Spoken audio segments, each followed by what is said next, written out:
Hello and welcome to this lesson on networking in the cloud. What I want to teach you in this lesson is some of the basic concepts about networking that we need to understand for this course. And then also I'm going to show you some of the challenges that we're going to be solving later on in the course. Now, one of the first concepts you need to understand is clients and servers. So by clients, I'm talking about computers somewhere on the internet or in your office environment that you're going to then use to connect to an application. So that could be a PC, it could be a laptop running an email client. You might have a mobile device with an app running on it. You might have a laptop that you're using a web browser to go shopping with online. Or it could be a device, so it could be something like a car that has some kind of communications capability that connects it to a network. We often call this the Internet of Things. Things like your fridge and your toaster and your car, these can all send signals. Or you might have sensors in a factory that send information about the equipment on a production line. And that all gets sent somewhere. And that somewhere is typically going to be a server. And the server is often going to be in a data center somewhere. And in this particular course, we're talking about cloud computing. So it's not going to be in your data center. It's going to be in a data center like Amazon Web Services, could be in Google Cloud, or it could be in Microsoft Azure. So the servers running in the cloud offer the services. That can include the application, the processing of data, and then the storage of data as well.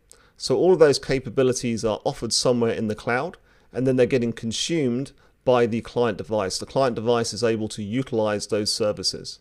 Now, to connect all of this together, we have the internet. So the internet is often used for connecting our devices to the data centers that run the actual cloud computing services. The actual clients can be connected a variety of ways. So it could be a wired connection within your office environment. It might be wireless connectivity using a Wi-Fi router or hub. Or it could be a cellular network like a 4G or a 5G connection.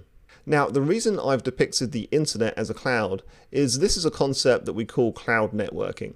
Now, when many people think of the cloud, they think of the cloud computing services that are running on services like Amazon Web Services. You might think of things like Google Drive, or you might think of Dropbox as cloud services. And Facebook is another example of a cloud service. But to connect there, you've got to use a network, and the network is the internet, and we're using a cloud to depict the internet because we don't really know what is happening on the internet in terms of its structure and how it's designed and architected. We don't have a lot of control or visibility into that. So that's why we use a cloud to depict it. When I work with customers designing data center solutions, I would often build complex solutions that involve many data centers or office sites. And I would be able to describe the infrastructure that I was going to build within the data centers. But when it came to the connections between all of these data centers or offices, I would often just depict a cloud, because I would use a telco or some kind of third-party provider to provide that service for us. We wouldn't build that network that connects the sites together. We would understand a few parameters about it. We would know how fast it is, what type of connections we need to configure to connect into that network. But the actual topology within that cloud, we don't know too much about, and we certainly don't have control over that. That's provided by a third-party provider. And it's the same with the internet. So I can't tell you the exact devices or the route that I'm going to take when I try to connect from my web browser here in Australia to a website in the US. I can actually use some utilities to get a basic idea, but it's all outside of my control. So I can connect my device using my ISP or my telco, and I have some control there about what type of connection I have. But then it becomes a cloud because I lose control and I lose some visibility as well. So that's cloud networking. But then we have cloud computing, which is what we're mainly focused on in this course. So with cloud computing, the services are being offered from a data center. And again, for a consumer, they don't have a lot of visibility into what's going on in that data center. So when you consume a video on Netflix, you might know that it comes from Amazon Web Services, but you don't know how it's configured, and you don't really care. You just want to consume that service. But as engineers and architects working in the cloud, we need to understand how to configure and build our applications within the cloud.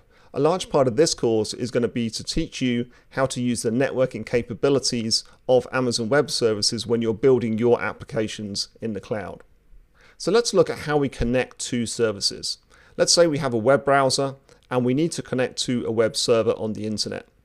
The client application will find the server by its IP address, and it uses a system called the domain name system to find out what the IP address is of the server, and we're going to cover that a bit later on in the course.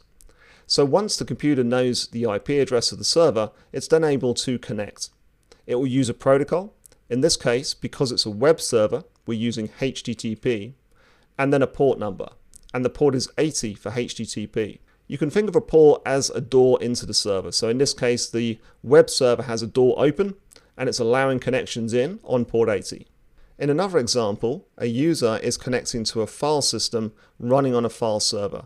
So you might have some kind of file server in your company, and it could be connected to your Windows computer as a drive letter, such as your D drive or your E drive. And so you're actually connecting using a protocol. In this case, for Microsoft, it could be the Server Message Block Protocol, which is also known as the Common Internet File System, CIFS.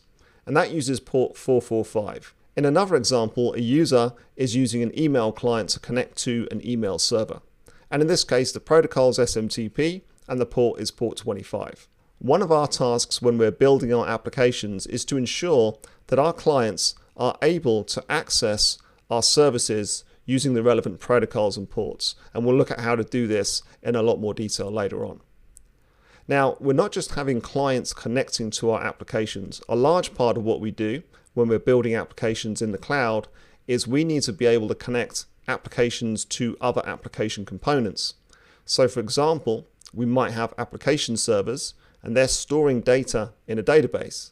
So perhaps a record is being written about a customer or an order, and it gets stored in one or more databases. So we need to connect the application servers to the databases. Again, there's going to be a protocol and there's going to be a port.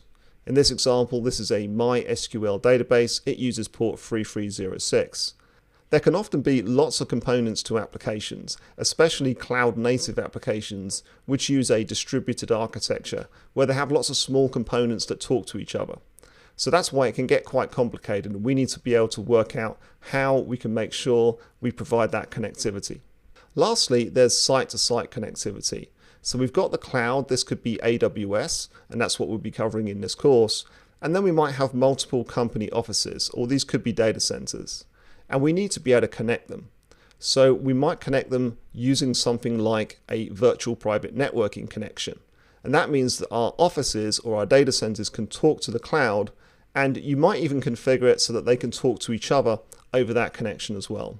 So that's another concept that we're going to go into quite a lot of detail on. We're going to look at virtual private networks, and we're going to look at some of the other advanced technologies that you can use for connecting into the cloud, including Direct Connect and Transit Gateway later on as well. That's it for this lesson. I will see you in the next lesson.